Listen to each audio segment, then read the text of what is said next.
बातें करके इस घर में घुस गई। तूने क्या समझा? सीधे साधे मालिक को बेवकूफ बना लेगी। तू मुझे नहीं जानती, तेरा जीना मुश्किल कर दूंगी, मेरा काम छीनेगी, मेरे पेट पर लात मारेगी। करमजली, जहां से आई है वहीं लौट जा, नहीं तो मुझसे बुरा और कोई नहीं होगा। संयोगिता ने इतना सुना तो सकपका गई और बस उसकी आंखों से झरझर आंसू बहने लगे। मुन्ना ने इतना सुना और गुस्से से बोल पड़ा, ओ सुखमती दादी, ये मेरी माँ है और तुम इनसे ऐसे बात नहीं कर सकती।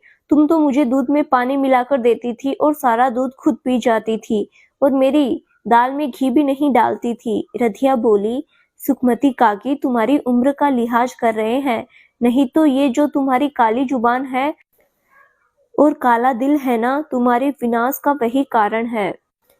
तभी सुखमती गुस्से से रधिया से बोली, मैं तेरी जैसी नहीं हूँ रधिया कि पति मर गया तो देवर से ब्याह रचा लिया। तुझे कोई लिहाज है कि नहीं? तभी दीनू काका बोल पड़े, अरे सुखमती, काहे लोगों की खुशियों में नजर लगा रही है? अगर कोई किसी के मिल जाने से खुश है तो तुझे क्यों परेशानी हो रही है? सबकी अपनी अपनी जिंदगी है, सबको अपने हिसाब से रहने दे। कैसी बातें कर रहे हो दीनू? कोई मेरे पेट पर लात मारे, कोई मेरी नौकरी छीने और मैं कुछ न कहूँ। सुखमती गुस्से से चीख पड़ी। तभी दीनू काका फिर से बोले, इस बिटिया ने कोई तेरा काम नहीं छीना है, ये इस बच्चे को बेहोशी की हालत में मिली थी, ये मासूम इसे अपनी माँ समझ बैठा। ये भली चलाई, किसी भी अनजान को ठाकुर साहब अपने घर में बीवी बनाकर ले आए और गांव वालों को पता ही नहीं। सुखमती इतराकर हाथ मटकाते हुए बोली, अब शिवनंदन सिंह जी से रहा नहीं गया। संयोगिता पर घटिया इल्जाम लगते ही वे बोल पड़े, काकी अभी तक मैं सब बर्दाश्त कर रहा था, लेकिन तुम अब किसी पर बेवजह लांछन लगाओगी तो बर्दाश्त नहीं कर पाऊंगा। अभी इसी समय निकल जाओ मेरे घर से और आज के बाद अपनी मनहूस शकल मत दिखाना। तुम्हारा जितना भी पैसा बनता है तुम्हारे घर पहुंचा दिया जाएगा। सुखमती बोली, हाँ हाँ जाती हूँ। धौंस किसके दिखा रहे हो प्रधान जी? सारे गांव को तुम्हारी करतूतें बताऊंगी कि पता नहीं किस औरत को तुमने अपने घर में रख रखा है। तभी मुन्ना बोल पड़ा, वो मेरी माँ है, मेरी माँ के बारे में कुछ मत कहो दादी। बड़ा आया माँ वाला, ना जाने किसे उठाकर ले आया है, अभी गांव वालों को बताती हूँ। और इतना कहकर सुखमती वहां से चली गई। इधर संयोगिता की आंखों से आंसू रुक नहीं रहे थे। वो सोच रही थी कि कैसी फूटी किस्मत लेकर पैदा हुई हूँ। उसने नाश्ता भी नहीं किया और कमरे में जाकर फूट फूट कर रो पड़ी। तभी रधिया शिवनंदन सिंह जी से बोली, मालिक, मुन्ना के हाथों खाना भेजिए तो बिटिया खा लेगी। शिवनंदन सिंह जी ने थाली लगाकर मुन्ना के हाथों भिजवा दी और मुन्ना से बोले, जाओ माँ को खाना खिला दो। मुन्ना थाली लेकर पहुंचा और संयोगिता से बोला, माँ खाना खा लो। संयोगिता बोली, भूख नहीं है। मुझे पता है माँ, तुम्हें भूख तो है, लेकिन तुम खाना नहीं चाहती। तुम्हें सुखमती दादी की बात का बुरा लगा है, लेकिन पता है माँ, वो बहुत बुरी है। वो तो सबको ऐसे ही कुछ भी बोलती रहती है। लो, मेरे हाथों से खाना खा लो। मुझे भूख नहीं है, संयोगिता ने फिर से कहा, लेकिन इस बार मुन्ना ने निवाला संयोगिता के मुंह में डाल दिया और बोला, चुपचाप खा लो, नहीं तो मैं रूठ जाऊंगा। और संयोगिता ने नाश्ता खाना शुरू कर दिया। मुन्ने के हाथ से संयोगिता ने नाश्ता खा लिया।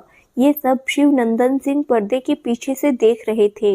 मुन्ना का संयोगिता के प्रति इतना गहरा प्रेम देखकर शिवनंदन सिंह की आंखें भर आई और उन्होंने सोचा, ये तो इसकी सगी माँ भी नहीं है, फिर भी इन दोनों के बीच अटूट प्रेम है।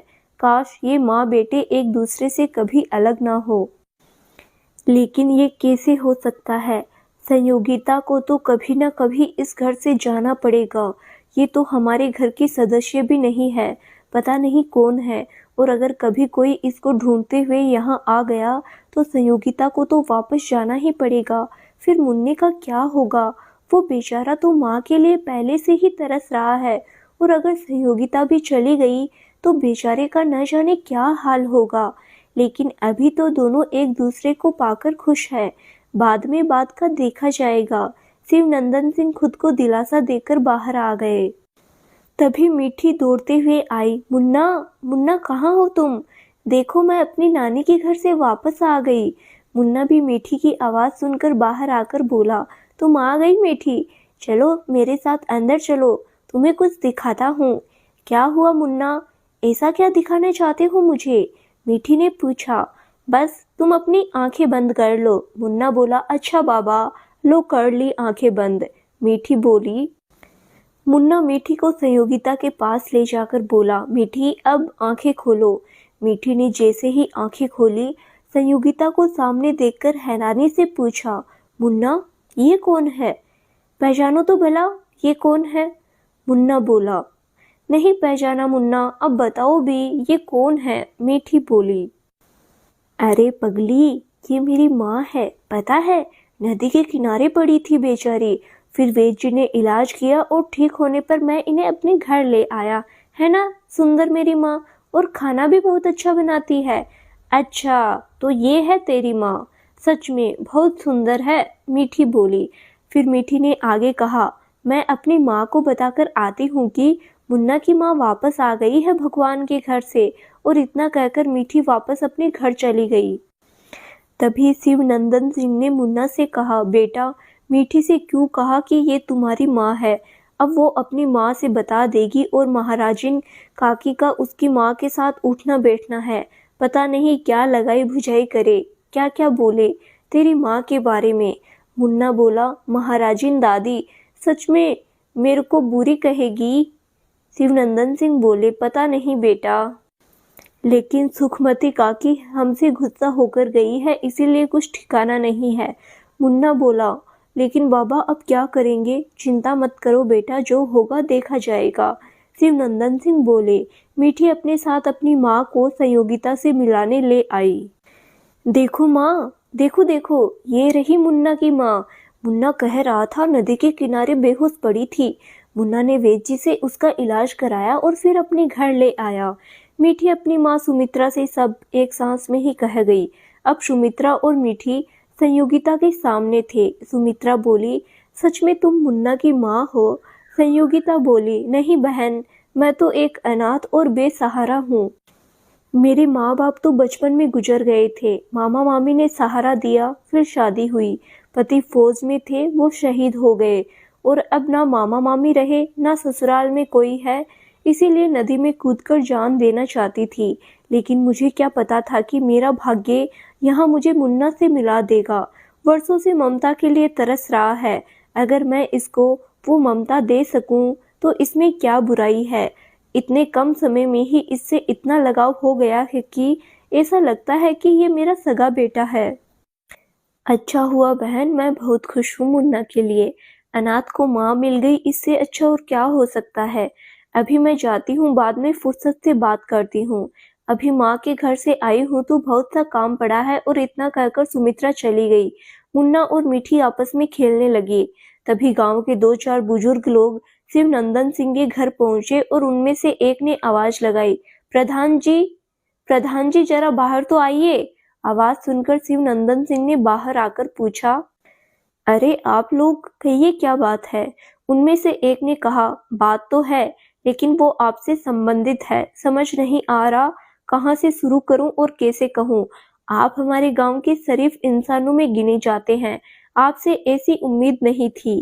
शिवनंदन सिंह बोले, ऐसा क्या हुआ? मैंने ऐसी कौन सी गलती कर दी जो आप लोग ऐसा कह रहे हैं?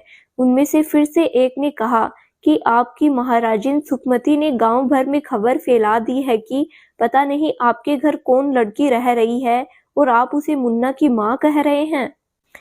बिना ब्याह के किसी भी लड़की को अपने घर में रखना उचित नहीं है और आप जैसे सम्मानीय व्यक्ति को ये शोभा भी नहीं देता। हम सब गांव वाले तो आपसे कब से कह रहे थे कि आप मुन्ना के लिए दूसरा ब्याह कर लीजिए, लेकिन आप राजी ही नहीं हुए। आप बोले कि सौतेली माँ न जाने कैसा व्यवहार करे मुन्ना के साथ, लेकिन अब इस लड़की का आपके घर में रहना सबको अखर रहा है और फिर सबके घरों में बहू बेटियां हैं। आप ऐसा करेंगे तो समाज पर क्या असर पड़ेगा? शिवनंदन सिंह बोले, अच्छा तो आपकी ये समस्या है। मैं जल्द ही इसका कुछ समाधान करता हूँ। आप लोग अभी निश्चिंत होकर जाइए। आप लोग तब तक कुछ जलपान ग्रहण कीजिए, मैं अभी लेकर आता हूँ। लेकिन उनमें से एक ने कहा, नहीं ठाकुर साहब, जब तक आपकी समस्या का समाधान नहीं हो जाता, हम आपके घर का जल भी ग्रहण नहीं